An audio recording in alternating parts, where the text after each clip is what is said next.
نحمده ونصلي على رسوله الكريم أما بعد فأعوذ بالله من الشيطان الرجيم بسم الله الرحمن الرحيم وهل أتاك حديث موسى إذ رأى نارا فقال لأهلهم كثوا إني آنست نارا لعلي آتيكم منها بقبس أو أجد على النار هدى فلما أتاها نودي يا موسى إني أنا ربك فاخلع عليك إنك بالوادي المقدس طوى وأنا اخترتك فاستمع لما يوحى إنني أنا الله لا إله إلا أنا فاعبدني وأقم الصلاة لذكري۔ سورۃ طٰہٰ کا درس چل رہا ہے۔ اسی سورت کی آیت نمبر 9 سے لے کر 14 تک تلاوت کی گئی۔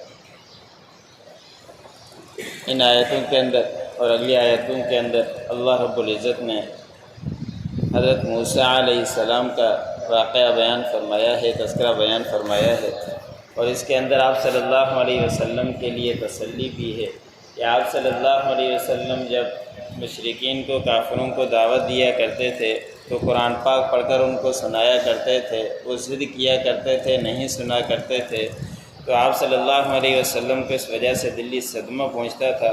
تو اللہ رب العزت نے فرمایا کہ آپ سے پہلے حضرت موسیٰ علیہ السلام کو بھی ہم نے بہت سارے معجزے دیے، لیکن نہ فرعون نے مانا نہ فرعونیون نے مانا، تو ان کو سخت عذاب آ گیا۔ تو یہ بھی ایسے ہی کرتے ہیں، تو اس سے آپ کو غمگین نہ ہو، آپ موسیٰ علیہ السلام کے قصے کو سن لیجئے اور ان کے واقعات کو دیکھ لیجئے اور دل کو تسلی دے دی۔ یہاں سے اللہ رب العزت نے حضرت موسیٰ علیہ السلام کا وہ قصہ بیان فرمایا ہے جو فرعون سے مصر میں جب پیدا ہوئے تھے تو وہاں سے آپ صلی اللہ حضرت موسیٰ علیہ السلام مدین کی طرف چلے گئے تھے۔ مدین کے واپسی کا تذکرہ اللہ رب العزت نے بیان فرمایا ہے۔ جب فرعون نے خواب دیکھا تھا کہ میرے سلطنت کوئی ختم کرے گا، کوئی بچہ پیدا ہوگا، تو اس وقت فرعون نے اعلان کر دیا تھا کہ ان 3 سالوں کے اندر کوئی بھی بیٹا پیدا نہ ہو، بچوں کو زندہ رکھا جائے، بیٹوں کو قتل کر دیا جائے۔ نگرانیاں مقرر کی گئی، ہر گھر کے اندر دائیاں مقرر کی گئی، جو بچہ پیدا ہوتا اس کے وقت جب آتا تو ان کو قتل کر دیا جاتا۔ مفسر نے لکھا ہے کہ 12,000 اور کچھ نے لکھا ہے کہ 70,000 بچے انہوں نے پیدائش کے بعد فوراً قتل کروا دیے۔ لیکن جسے اللہ رب العزت نے پیدا کرنا ہوتا ہے، جسے اللہ رب العزت نے زندگی دینی ہوتی ہے، اسی کو فرعون کے گھر کے اندر پیدا کر کے دکھلا دیا۔ 30 سال تک فرعون کے گھر کے اندر پلتے اور بڑے جوان بنتے رہے، اور لیکن فرعون اسی کو قتل نہیں کر سکا جو انہوں نے چل کر ان کی حکومت ہی ختم کر لی تھی۔ تو حضرت موسیٰ علیہ السلام جوان ہو گئے۔ جوان کے بعد ایک واقعہ پیش آیا، کسی کو سمجھانے کے طور پر مکہ مارا تھا تو اس وجہ سے وہ قتل ہو گیا۔ یہ بات بادشاہ فرعون تک پہنچ گئی کہ اس کو قتل کرنے والے موسیٰ علیہ السلام ہیں، تو انہوں نے اعلان کروا دیا کہ موسیٰ علیہ السلام کو گرفتار کیا جائے، اس کو سزا دی جائے گی۔ حضرت موسیٰ علیہ السلام کو اطلاع ہوئی کہ یہاں سے آپ چلے جائیں ورنہ آپ کے قتل کا حکم ہے، آپ کو پکڑ لیا جائے گا۔ حضرت موسیٰ علیہ السلام اسی خوف سے مصر کو چھوڑ کر مدین کی طرف چلے گئے تھے۔ پھر وہاں پہ حضرت شعیب علیہ السلام سے ملاقات ہوئی، اور حضرت شعیب علیہ السلام نے اپنے بچوں میں سے ایک بچی کا نکاح بھی حضرت موسیٰ علیہ السلام سے کر دیا۔ 10 سال خدمت طے ہوئی، جو مہر تھی 10 سال تک حضرت موسیٰ علیہ السلام وہیں رہے۔ پھر موسیٰ علیہ السلام کے دلی خواہش ہوئی کہ میں واپس جاؤں مصر کی طرف، اپنے والدہ سے، بہنوں سے ملوں۔ شعیب علیہ السلام سے اجازت لے کر چل پڑے تھے۔ ان کا تذکرہ ہے کہ جب وہاں سے نکلے، آئے اور راستے پر پہنچے تو اس وقت اہلیہ حمل کے ساتھ بھی تھی۔ اس وقت کوئی ایسے راستے نہیں ہوتے تھے کہ لمبے پتہ چل جائے کہ یہ راستہ یہاں جاتا ہے، یہ وہاں۔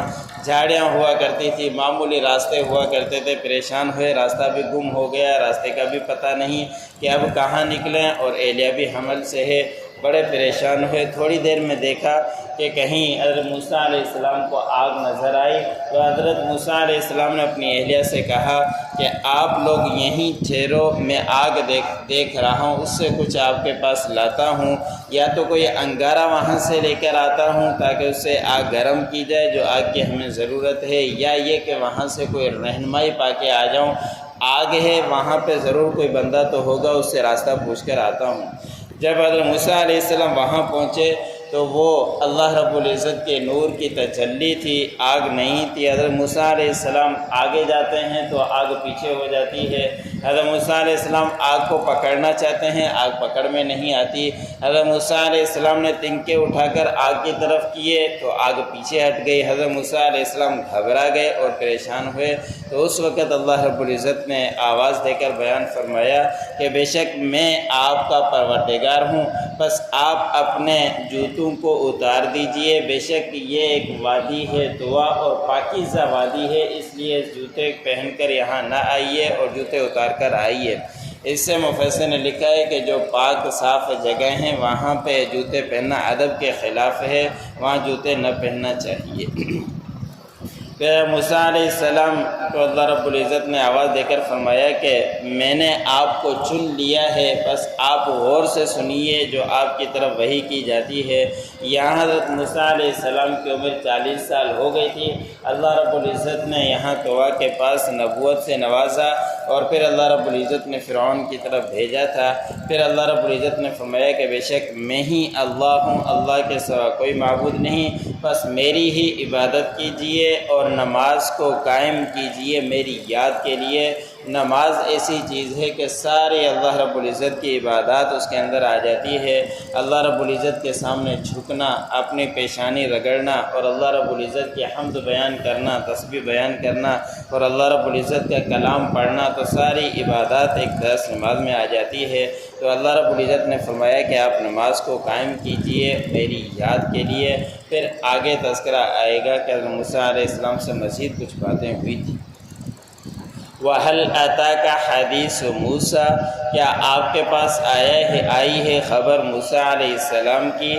اِذْ رَأَىٰ نَارًا، جب انہوں نے دیکھا آگ کو، فَقَالَ لِأَهْلِهِمْ كُثُوا، پھر کہا اپنے اہل والوں سے کہ تم ٹھہرو، إِنِّي آنَسْتُ نَارًا لَعَلِّي آتِيكُم مِّنْهَا، میں بے شک میں دیکھتا ہوں آگ کو کہ شاید میں تمہارے پاس اس میں سے بقبس کوئی انگارہ لے کر آؤں، او اجد علی النار ہدی، یا میں پاؤں آگ کے پاس سے کوئی رہنمائی، کوئی راستہ۔ فلما اتاہا نودی یا موسیٰ، بس جب وہ اس کے پاس آئے آگ کے پاس تو آواز دی گئی اے موسیٰ، انی انا ربک فاخلع نعلیک، بے شک میں آپ کا پروردگار ہوں، بس آپ اپنے جوتے اتار دیجئے۔ انک بالوادی المقدس طویٰ، بے شک یہ پاکیزہ وادی طویٰ ہے۔ وانا اخترتک، میں نے آپ کو چن لیا ہے۔ فاستمع لما یوحیٰ، پس سنیے غور سے جو آپ کی طرف وحی کی جاتی ہے۔ اننی انا اللہ لا الہ الا انا فاعبدنی، بے شک میں اللہ ہوں، اللہ کے سوا کوئی معبود نہیں، بس بے شک میری ہی عبادت کیجیے۔